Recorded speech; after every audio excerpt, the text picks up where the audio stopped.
the Successful Mind Podcast.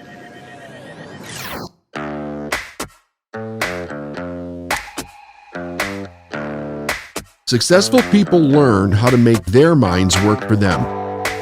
I'm David Nagel, and this is the Successful Mind Podcast.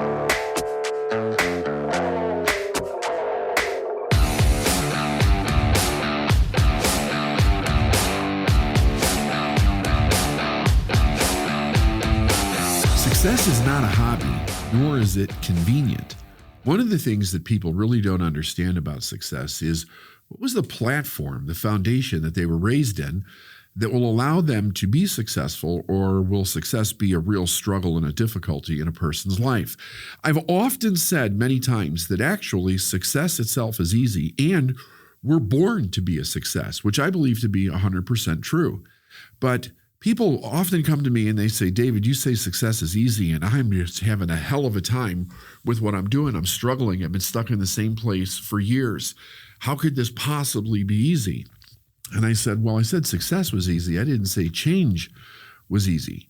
The problem that we all face in life when it comes to success really does come from the background and the environment in which we were raised, which needs to be taken into great consideration when we're thinking about forward movement, where it is that we actually want to go, who do we want to become, what is it that we actually want to do in life. Let me explain what I mean by that.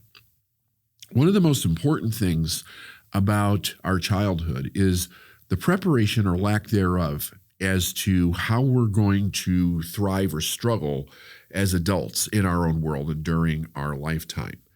Obviously, we're born into whatever situation we're born into. Now, you have to ask yourself this question. What was your parents or the people that raised you, what was their view about life itself? Did it have anything to do with success? Was it about survival? Was it about just getting by? There is such a wide scope of the way children are raised because there's no qualification to become a parent. As long as you can have sex and carry a baby, you can become a parent. There's no test that has to be passed, right? There's no study that is forced upon anybody. And yet you're responsible for a very little life. So the environment that we come from plays a big role. Now, let me give you an idea about something. I've been in business for 25 years, been studying for 30, and rarely is it that I have a young person come to me asking me how to help them become successful. It does happen, right? I've helped teenagers get close to $1 million, and I've also helped 20-somethings do the same thing.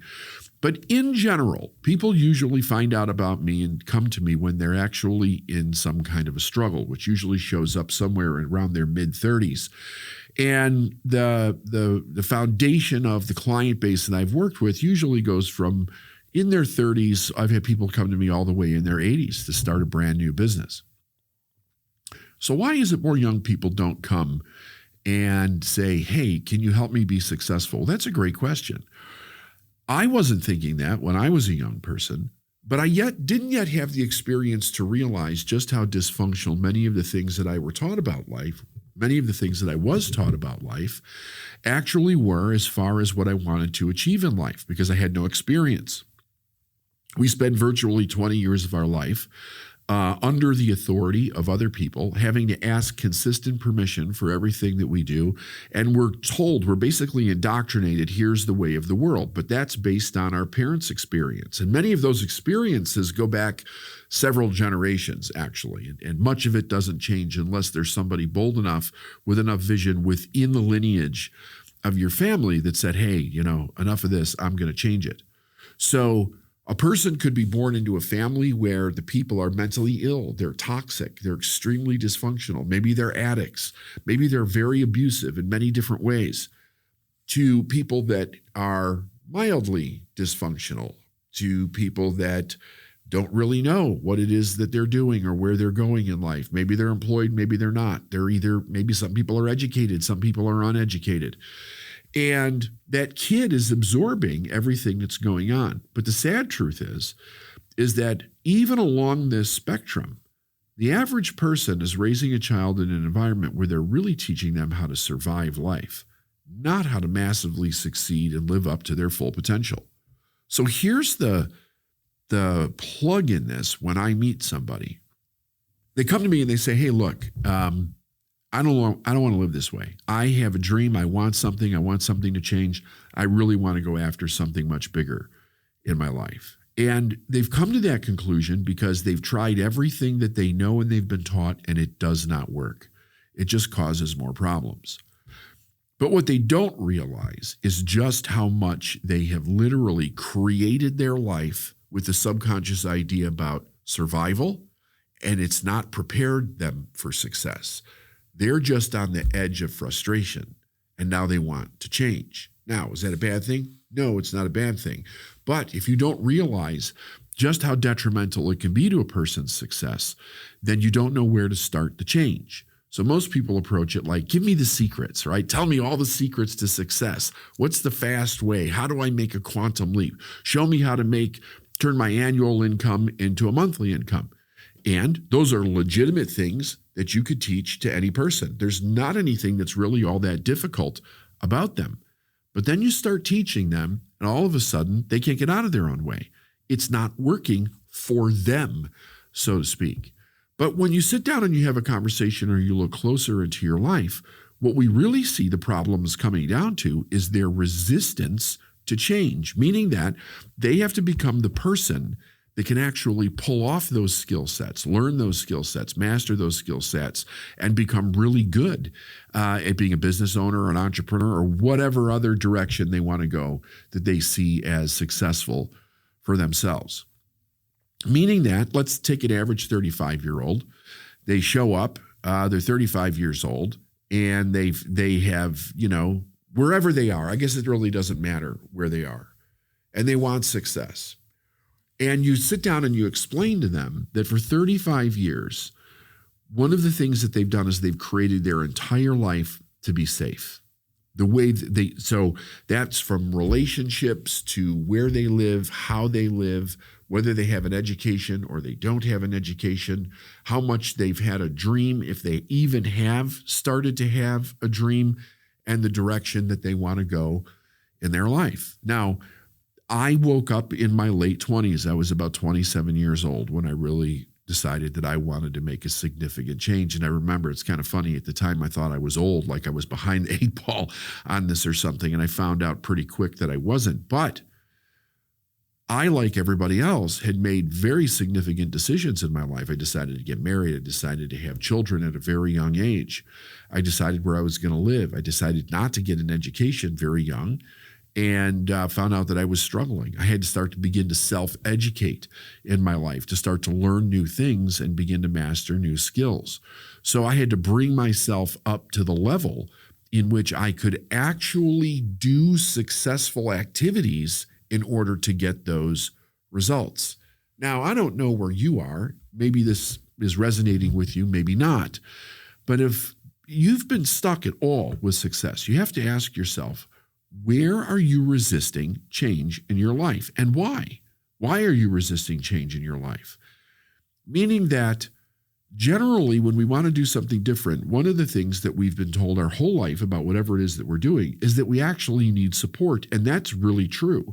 But if the people that you've surrounded yourself with from your past are great people, but they don't have the ability to support the new you that you want to become, because they don't have the same values. I'm not saying that they're bad people. I mean, maybe some people do have toxic people in their life, their family, or their past. It's even a bigger challenge to get past. But if they don't have the same values, then the moment that you start to want to change and do something different, that becomes a threat to the people that just want to stay the same and stay safe. And at least their version of it, right? They don't want big upset turmoil. They don't want to live a life that has risk. They want a steady income coming in. They don't want massive change to show up. And then we make the mistake of thinking to ourselves, well, if I could just get there and I could start to do a little bit better, they'll come along. And chances are, and history shows, they don't, because they have a different set of values than you do. Now, I'm not saying that you have to leave people or walk away or divorce your partner or anything like that. What I'm saying is that you have to understand that going after success requires that you change You have to make a change. Everything is going to emanate from whatever that change is.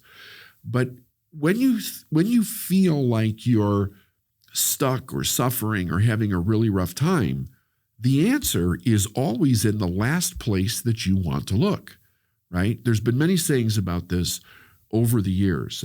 Jordan Peterson often says, in the filth it will be found, right?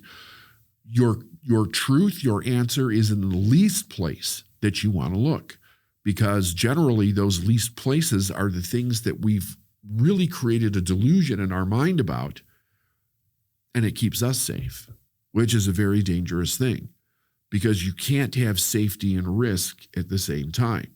The truth is that business owners have a reframed vision of risk, idea of risk, definition of risk in their mind, and it's not catastrophic. They know that they can learn, adapt, and grow when something goes wrong. In fact, you can't grow unless you're willing to make mistakes. You must be willing to make mistakes in order to grow, or you will stay the same. You will stay exactly where you are for the rest of your life.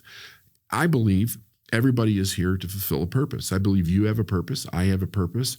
The purpose was created before we got here. Our job is to find out what that purpose is and to build it into the most amazing thing that we truly desire in our heart, and go out there and live it and share that purpose, whatever the benefits of it are, with other people so that they can learn and grow and their life gets better. But when we run up against situations and circumstances and relationships that we've created in our life, that we're constantly making decisions from this place. See if this sounds familiar. One part of me wants to move forward. The other part of me doesn't want to lose what I've created from the past. And we're torn. We're literally split in half. When we're in that place, you can't possibly make the right decisions or grow the way that you need to grow in the desire that your heart is to move towards that dream, because you're always cutting yourself a little bit short based on what you're afraid to walk away from that's behind you, right? That you were raised with, that you've created in your life. So it takes real serious thought and consideration when you decide that you want to become successful. We call this the area of willingness, meaning that if you have to, there's two things that you really have to know, and you have to decide to embrace success. One is you have to begin to think, am I actually able to become successful, to do the thing that I want to do, whatever it is that it might be? If you don't think you're able, you won't go any further, right? You'll be a wisher, a dreamer, but you'll never get past that stage. Once you begin to change the belief that you are able, because all human beings are able, right? You move to the second stage, the second question, the second decision. Am I willing? Well, am I willing what? Am I willing to become the person that I need to become in order to have have the thing that I want to have in life? That means you have to be willing to be, do, have, change, whatever's necessary in order to have the success that you want. The problem is you don't know what those things are. Now, none of us know what those things are. But had we had an environment that raised us in a way that supported the values and beliefs that tend to bend toward success, for those people, it's usually a bit easier. But when we don't have that, when we're raised middle class, working class, blue collar, it's a great thing. But you have to understand that the value set's very different for those individuals than it is for people that want to go off and really pave their own path in life.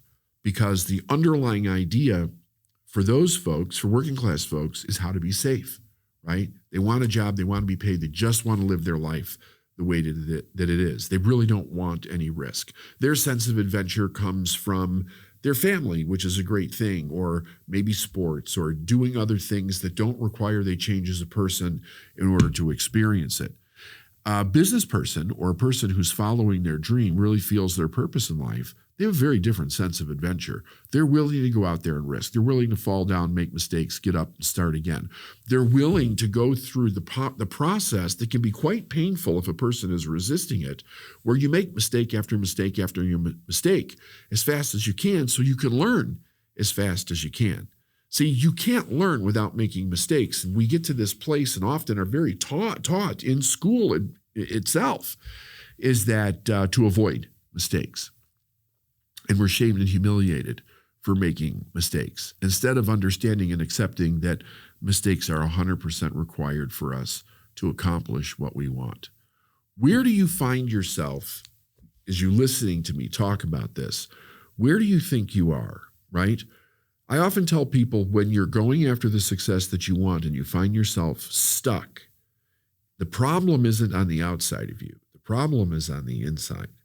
What is it that you don't see, know, or are aware of inside of yourself?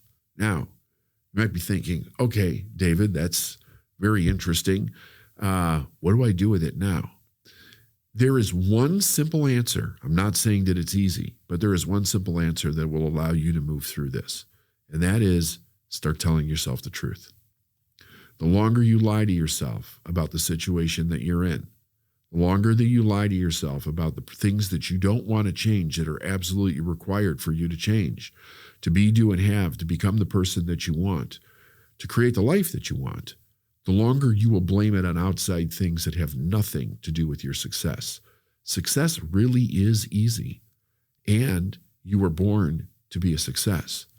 In order to bridge that gap over the difficulty and the struggle, you have to start telling yourself the truth so you can start making the clear decisions that need to be made in order to live the life that you want.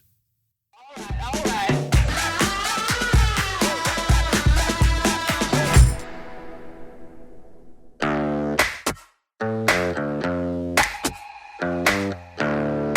Thanks for listening to the Successful Mind Podcast. If you like what you heard and you want to learn more, go to lifeisnowinc.com. I'll see you next week.